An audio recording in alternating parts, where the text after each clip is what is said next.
Pisces, Sun, Moon, Rising, let's see ano yung energies ng inyong money, career, finances, kaperahan ninyo ngayong August 2026. This is a general reading. Pwede kayong makarelate, pwedeng hindi. Just take what resonates. Another reminder, I will not message you or follow you para mag-offer ng services. Mag-ingat kayo sa mga fake accounts and scammers. Kung gusto nyo ng private reading, just go to my website, mysticqueenph.com, or you can book directly sa aking calendar. Link on the description or comment section. Okay, let's see Pisces. What's the energy of your money, kaperahan, rebirth? Oh, wow. So, may pagbabago. Mm-mm. Para siyang may itatransform ka. Itatransform mo yung trabaho, business, career mo. Maaring may rebranding kung meron kang negosyo. Or meron kang change na, itong change na to kasi, this is for the better. Parang upgrade siya. Ganon. So, maaring mag-upgrade ka ng career mo. Merong promotion sa trabaho or yung skill set mo, i-upgrade mo. Mas gagalingan mo pa. Oh, kaloka. So, ano talagang major change, Pisces? This really makes sense kasi nga, yung nodes, aalis na yung North Node sa Pisces. So, talagang merong energy shift yan sa inyo. Pwedeng yung mga bagay na pumipigil sa inyo to pursue whatever you want, finally, meron ng kalayaan, no? Mas mapupurso nyo na. Oy, magic. Wow, it's like yung magical change. Oh, this is nice. So, pagdating sa career path ninyo, pwedeng may bagong opportunity to make money, new business, new career, new source of income, overall energy, the wheel of fortune, my goodness. So, this is about your destiny. Oo, kumbaga, ina-align ka na sa iyong destiny ngayong August, no? You are seeing changes. Pwedeng yung iba sa inyo, pwedeng lipat kayo ng bahay, lipat ng trabaho, na talagang aligned sa iyong destiny.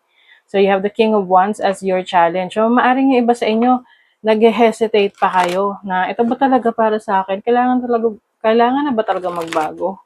Oo, so ito na yon. Especially if yung career path niyo ay nagre-require ng expansion or travel. So, anything that magpapaunlad pa sa inyo. Your opportunity is the Four of Cups. Okay, so Four of Cups kasi is about yung parang feeling mo may kulang. Oo. Now, you have the opportunity to see kung bakit mo nasasabi na may kulang sa career mo, sa trabaho mo. This is also about gratification. Yung parang mas magiging grateful ka sa kung ano yung meron ka ngayon. Kasi when you look back, malayo na pala yung narating mo. Oh, yung blessing mo, the full. This is definitely a new experience for you. You are taking risks.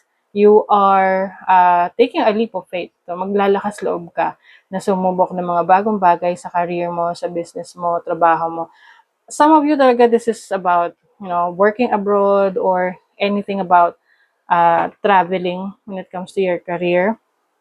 But I think this is more on pagkakaroon ng lakas ng loob. Kasi kung dati natatakot ka na mag-take ng step, no? Or to step out of your comfort zone, this time, you are open to change. Income goals. So, magsiset ka ng clear income goals mo. Kung ano talaga yung kailangan mong or gusto mong ma-achieve. Kasi minsan naisip lang natin, gusto kong yumaman. Okay, ano klaseng yaman ba yan? Parang gano'n. So, you want to make your manifestation na intentional talaga. O, di ba? May professional growth para sa inyo. Merong pag-unlad ng trabaho, career, business, no? You are aligning yourself para sa mga long-term goals mo.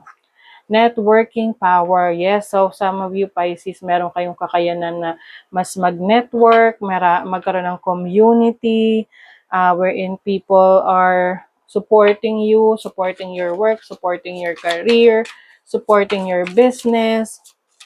Yung iba sa inyo nasa online, may online presence. O pwedeng kayo ay content creator, you are cultivating relationships with others. Kasi sabi nga ni Warren Buffett, your network is your net worth. Tama ba? Si Warren Buffett ba nasabi nun? Tsaka yung do not put all your eggs in one basket. The time is right to access and master your abilities. Do so with humility and control. See, marami kayong talents, marami kayong gifts, abilities. So, ito na yung time na to step into that power. Master that, no? You will finally accessing your power. So, that is your reading, Pisces. Thank you so much. See you again.